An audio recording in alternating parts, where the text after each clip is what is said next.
Hello, Minecraftians, and welcome to our first regular installment of Realm News Flash. I am your host, the Dark Lord, the one who puts the real in Realm and expands your mind one block at a time.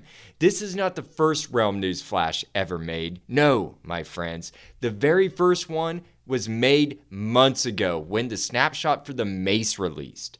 I was testing it out back then, and now I am bringing Realm News Flash back out of the box.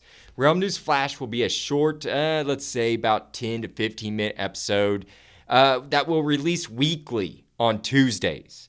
It will encompass the latest Minecraft announcements and news if news is made, or opinion pieces and or extra content that will tie in with the full Thursday episodes.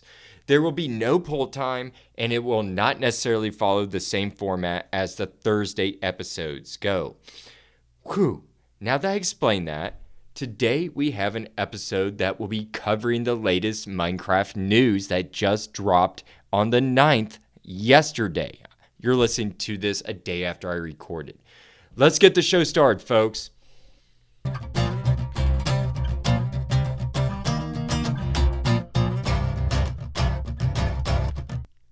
Let's start this show off with some Minecraft news. Just for reference, again, today is September 9th, 2024 as I record this, and you all are hearing it fresh one day later. So many of you have probably heard the latest Minecraft news that I am about to report on, but not how Realm News presents it. So keep listening. Today at 10:32 a.m., Minecraft.net released an article titled The Future of Minecraft's Development by Ryan Cooper. And trust me, this came out of the blue, people. I don't think anybody in the Minecraft community was really expecting what I'm about to announce. This article drops some pretty big news. Let's dive into the article. Minecraft is now going to have 2 live show events every year, as opposed to the one big grand event that they used to put on. They say that by splitting it in 2, that they will be able to deliver a more focused event that will cover all the franchise news and new features that will be dropping in future updates with more depth to those Minecraft live events. They're more focused.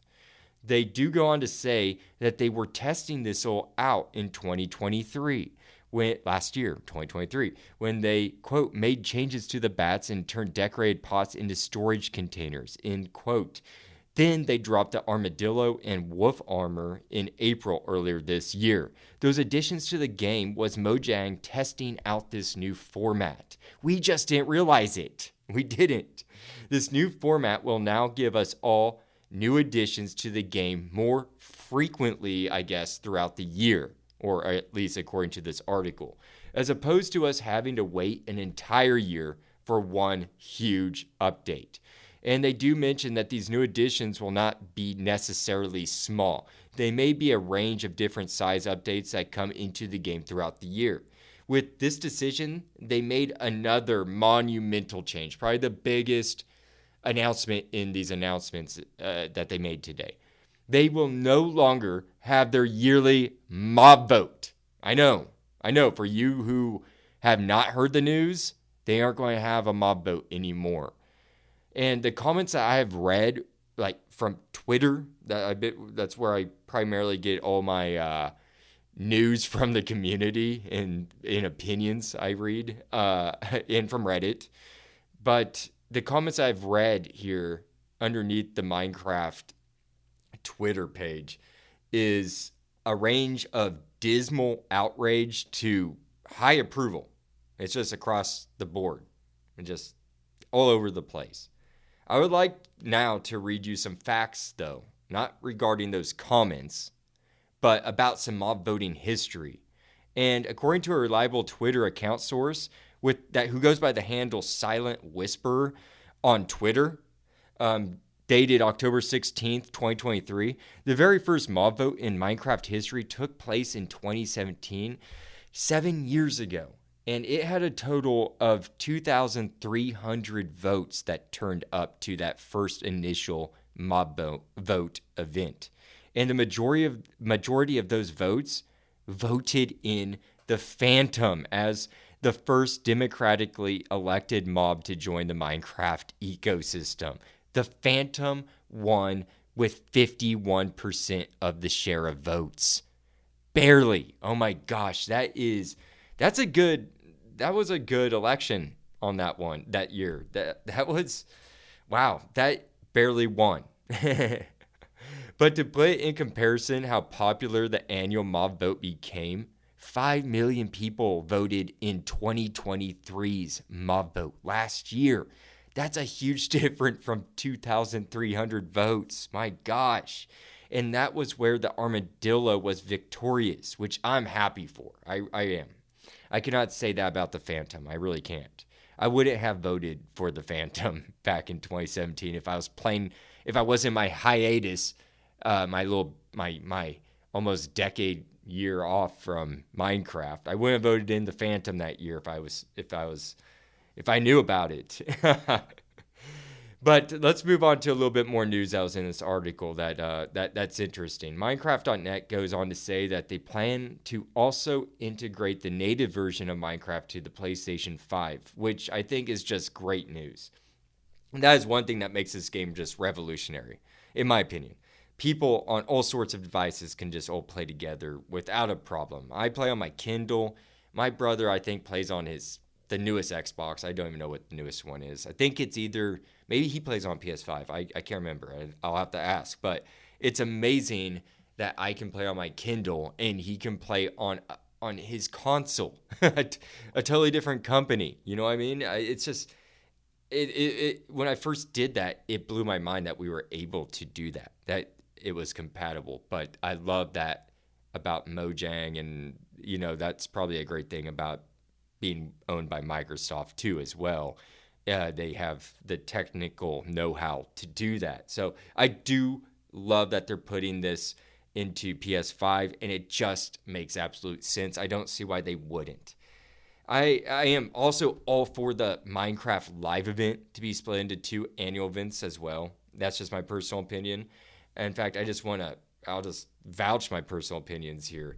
The splitting of the event, I think it'll just make it more inclusive. We won't have to wait a whole year for just one event. They'll be more engaged with us throughout the year. And that's what I think they meant by splitting it into, they'll be more precise and more focused on what they're going to deliver to us as their customer and as this huge community, the news that's going to be going on. It'll just be more relative, in my opinion. And for the mob vote, wow, I'm really up in the air. I really am. I don't know why they had to get rid of the mob vote. I don't know why they couldn't maybe keep that and still split it into 2 events. So I'm with the people that are kind of against that. However, I didn't even participate in last year's mob vote, so I can't really say much on the matter, except for I think it's just something that the community loves. And I don't see why that was a necessary move. But I'm sure maybe they had their reasons. Maybe that was just something they couldn't fit into this new format of how they're going to deliver us updates. But that leads me to something else. I love that we're going to be getting more frequent updates throughout the year. I think that's just fun because I don't know about you, but I'd rather get a mob dropping and then a new mechanical feature like they did to the pots. What was that I just read?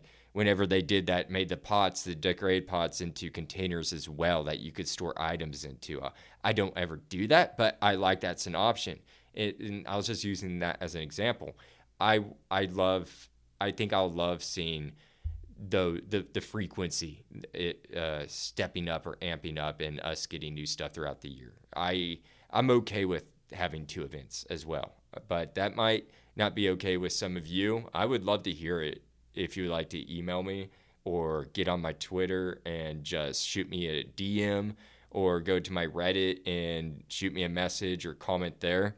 I would love to hear what you guys think about all this. I truly, I would. So before we wrap up this Realm News Flash, I want to tell you all to stay tuned for this Thursday's newest Realm News full-length episode. And I just want to say it's going to be a fantastic one. It is all about Overworld Baking. We will be covering pumpkin pie, cookies, and cakes in that episode. Just in a couple days, folks. We are all baking desserts. And I will tell you this now, it was one of the most fun episodes that I made and to do research on. I had no idea about the history of dessert, nor the history of each of these 3 desserts until I made this episode. Yes, I will not only be covering each of these desserts in depth, but I will be doing so in the Overworld desserts as well. I'm splitting it in 2. You know how my format goes. It goes intro, poll time, and then we go into the reel. Well, the reel is going to have the background and history, and there's some neat info. Like here, let me drop one on you.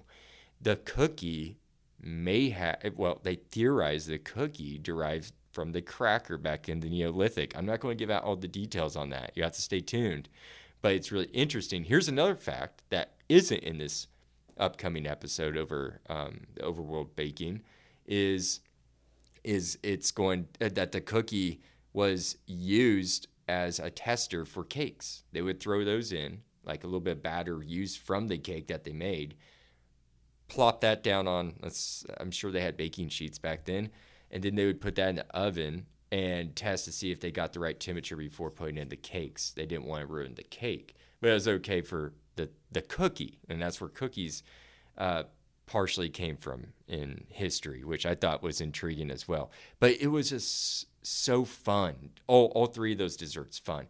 And then when we get into the realm part of that episode, I'm going to break down each 3 and the history of that in the game and what you could do and the nutritional values of that for your player, your avatar in the game of Minecraft. It's just a fun episode, folks. And with that said, that wraps up this week's Realm News Flash. I hope you all enjoyed it. I'll see you all in a couple days at Realm News, where we will bake desserts in the Overworld. With that said, the Dark Lord signing out.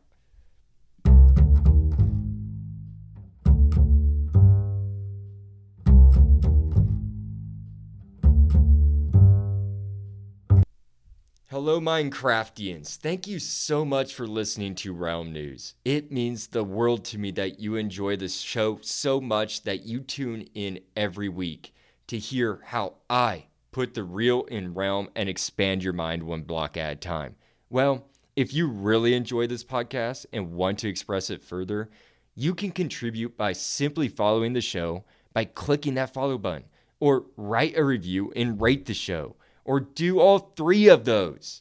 I love the feedback, and that would help me get to my goal of 100 followers. You can even go a step further by making a monetary donation to support the show by going to bio.link/Realm News, all lowercase. Again, that's bio.link/Realm News, and click the Ko-fi button and buy me a coffee. You can donate as little as $1. All is appreciated, truly. And thank you all for listening to Realm News.